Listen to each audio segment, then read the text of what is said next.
Hello students, कैसे हैं सभी लोग? स्वस्थ होंगे घर पर सभी।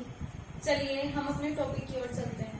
हमारा चल रहा था कुपोषण में विटामिन के कारण कुपोषण। तो हमने कुछ विटामिन के बारे में जान लिया था कि किस किस विटामिन की कमी से कौन कौन सी व्याधियां बीमारियां होती हैं।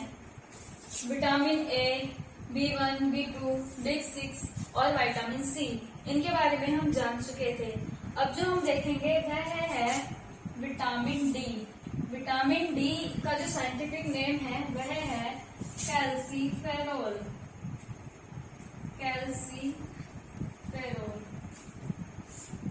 यह इसका साइंटिफिक नेम है। विटामिन डी की कमी के कारण कौन सी व्याधि उत्पन्न होती है, जिसे हम बोलते हैं रिकेट्स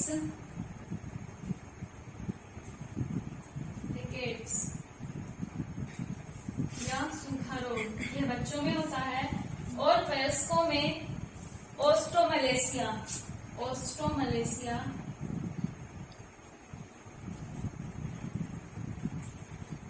नामक रोग होता है। आया समझ में?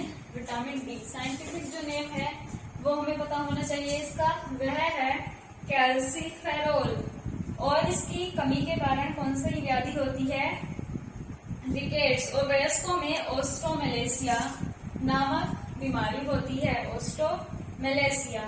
विटामिन डी की कमी के कारण क्या होता है? आहार नाल में भोजन जो है वो ठीक प्रकार से पच नहीं पाता, या हम कहें ओस्टोमलेशिया और रिकेट्स जो व्याधि उत्पन्न होने का जो कारण है वह यह है जो हमारा कैल्शियम है, फास्फोरस क्या है, ये खनिज लवण है। कैल्शियम और फास्फोरस क्या है? हमारे खनिज लवण है। इनका हमारे आहार नाल में अवशोषण नहीं हो पाता। जब इनका अवशोषण नहीं होता, कैल्शियम क्या है? अस्थि निर्माणकारी तत्व है, तो अस्थियों का निर्माण नहीं हो पाता, जिसके कारण रिकेट्स यानी अस्थि विकृत हम कह सकते हैं, रिकेट्स नामक रोग उत्पन्न हो जाता है। आया समझ में? आहार नाल में कैल्शियम और फास्फोरस, कैल्शियम और फास्फोरस का क्या नहीं हो पाता? अवशोषण नहीं हो पाता, जिसके कारण अस्थियों का विकास उचित प्रकार से, ठीक प्रकार से नहीं हो पाता, जिसके कारण रिकेट्स रोग जो है वो उत्पन्न होता है। ठीक है। अब विटामिन डी, इसकी प्राप्ति का स्रोत क्या है? विटामिन डी को हम धूप का विटामिन डी क्या कहते हैं? क्या कहते हैं? विटामिन डी को धूप का विटामिन डी कहते हैं। तो इसे धूप के विटामिन के नाम से भी जाना जाता है। इसमें क्या होता है? जो सूर्य का प्रकाश है, सूर्य की प्रकाश की जो किरणें हैं, ये हमारी त्वचा में क्या करती हैं? विटामिन डी को उत्पन्न करती हैं। इसका निर्माण हमारी त्वचा में सूर्य की प्रकाश की किरणों की उपस्थिति में होता है। हमारी त्वचा में जब सूर्य की प्रकाश की किरणें जो पड़ती हैं, उससे विटामिन डी का निर्माण होता है। अन्य भी इसकी प्राप्ति के स्रोत हैं। विटामिन डी की प्राप्ति के स्रोत हम किससे कर सकते हैं? जैसे क्या मछली का तेल है, दूध है, मांस, मछली का लीवर, यकृत से भी हम विटामिन डी की प्राप्ति कर सकते हैं। और जो प्राकृतिक स्रोत है विटामिन डी की प्राप्ति का, वह क्या है? सूर्य का प्रकाश। ठीक है। यह था हमारा विटामिन डी, जिसका साइंटिफिक नेम कैल्सीफेरोल। अब है हमारा vitamin E. Vitamin E tocopherol.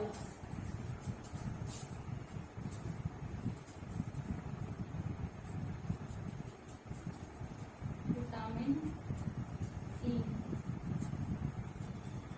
Tocopherol, ये इसका साइंटिफिक नेम है, टोकोफेरोल। विटामिन डी के बारे में बता रही थी, इसका साइंटिफिक नेम कैल्सीफेरोल है। और जो रिकेट्स जो बीमारी है, पहली बात तो विटामिन डी का हमारे शरीर में अभाव नहीं होता। यदि होता है तो उन उन बच्चों के बॉडी में इसका अभाव होगा विटामिन डी का, जो क्या गंदी बस्तियों में, सीरम युक्त बस्तियों में रहते हैं, जहाँ क्या सूर्य के प्रकाश की किरणें नहीं पहुंच पाती। क्योंकि इसकी जो प्राकृतिक स्रोत है, प्रकृति द्वारा जो प्रदत्त स्रोत है, वह क्या है? सूर्य के प्रकाश की किरणें। जहाँ क्या सीलन युक्त बस्तियां होती हैं, गंदी बस्तियां, कुल मिलाकर जहाँ क्या सूर्य का प्रकाश नहीं पहुंच पाता। गंदी बस्तियों में, ऐसे बच्चों जहाँ क्या गंदी बस्तियों में रहते हैं, वहां पर रिकेट्स की बीमारी देखने को मिलती है। अब है हमारा विटामिन ई, टोकोफेरोल। क्या है इसका scientific name? Tocopherol. Vitamin D का कैल्सीफेरोल। देखिए यह क्या है, इससे कौन सा अंग प्रभावित होता है? जैसे क्या इससे हमारी अस्थियां, रिकेट स्ट्रोक हो रहा है। विटामिन ई यानी टोकोफेरोल से कौन सी व्याधि बीमारी उत्पन्न होती है? तो इससे जनन क्षमता जो है वो प्रभावित होती है। यह जनन क्षमता को प्रभावित करता है।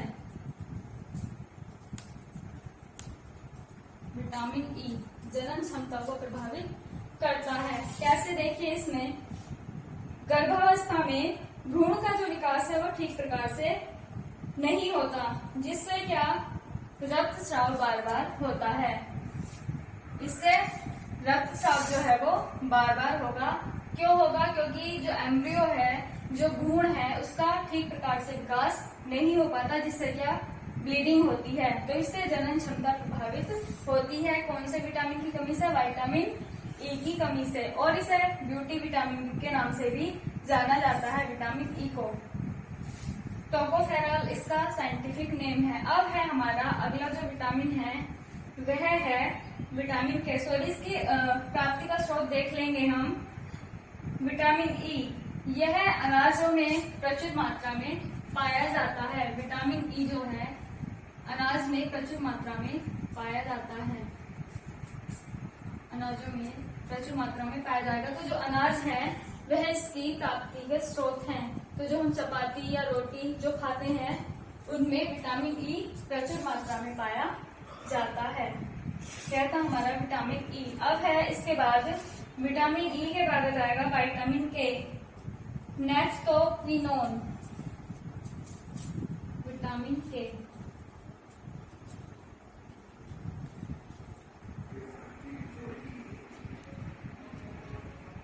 नेफ्थोक्विनोन इसका साइंटिफिक नेम है। नेफ्थोक्विनोन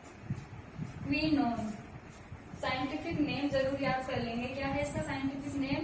नेफ्थोक्विनोन विटामिन के का साइंटिफिक नेम है। अब इसका क्या कार्य है? विटामिन के यह रक्त का थक्का बनाने का कार्य करता है। फाइब्रिनोजन एक प्रोटीन का नाम है, उसके साथ मिलकर विटामिन के रक्त का थक्का बनाता है। चोट लगने पर, किसी दुर्घटना हो जाने पर जब ब्लीडिंग होती रहती है तो उसको रोकने का कार्य, थक्का बनाने का कार्य किसका है? विटामिन के का। यदि हमारे शरीर में विटामिन के का अभाव है, कमी है, तो रक्त का थक्का देरी से बनेगा या नहीं बनेगा। जब रक्त का थक्का नहीं बनेगा तो एक टाइम ऐसा आएगा मनुष्य की बॉडी से जो ब्लड है वो सारा बाहर आ जाएगा, जिससे कि उसकी मृत्यु भी हो सकती है। तो विटामिन के का जो रोल है वह क्या है?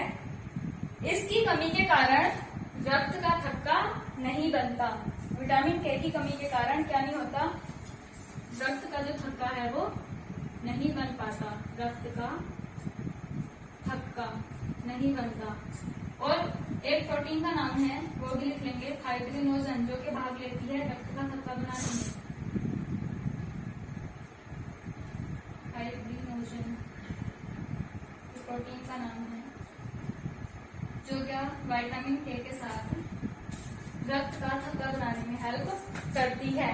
तो विटामिन के की कमी के कारण रक्त का थक्का नहीं बनता, जिसके कारण क्या होता है?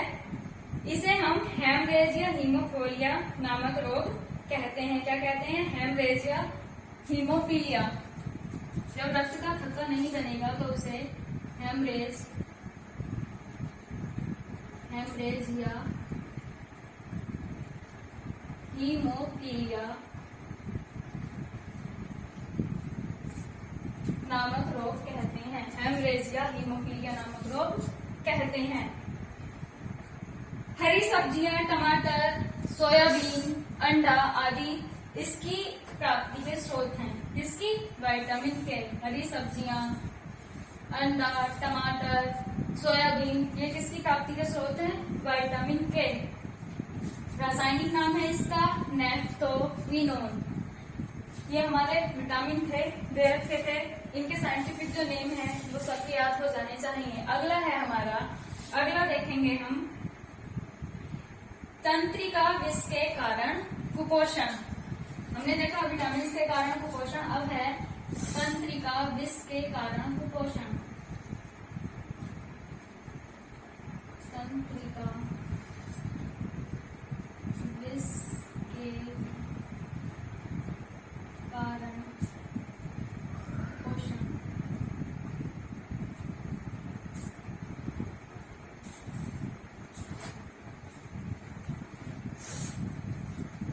यानी neuron poison, malnutrition due to neuron poison, तंत्रिका विष के कारण कुपोषण। तंत्रिका विष कैसे बनेगा? देखिए, लेथाइरिज्म नामक रोग पानी में घुलनशील तंत्रिका विष के कारण होता है। क्या है रोग का नाम?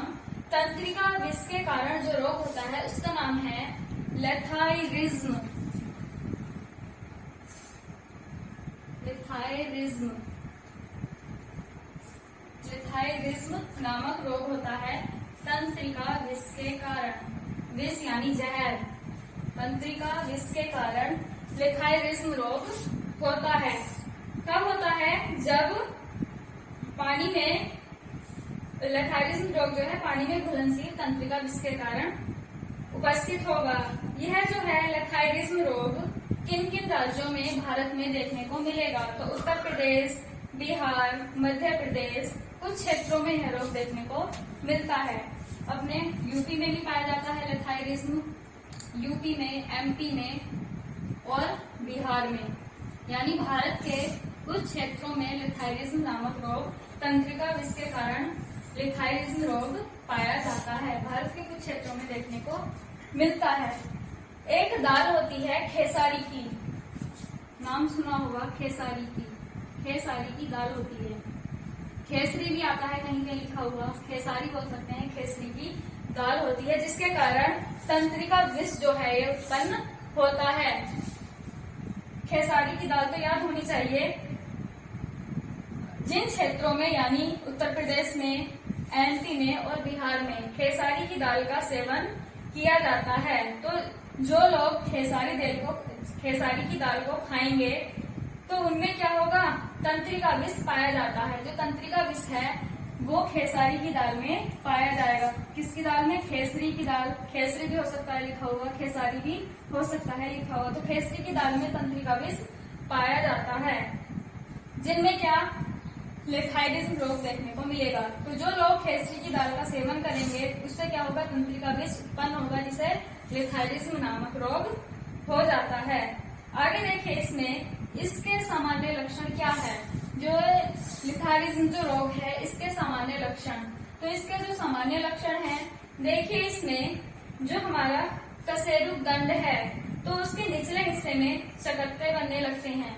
जो हमारा कशेरुक दंड है उसके निचले हिस्से में कुछ स्पॉट चकत्ते बनने लगते हैं। और पैरालाइसिस सुना होगा, हिंदी में बोले तो पैरों का पक्षाघात, पैरालाइसिस जिसे बोलते हैं। तो ये क्या है? इसके सिम्टम्स हैं किसके?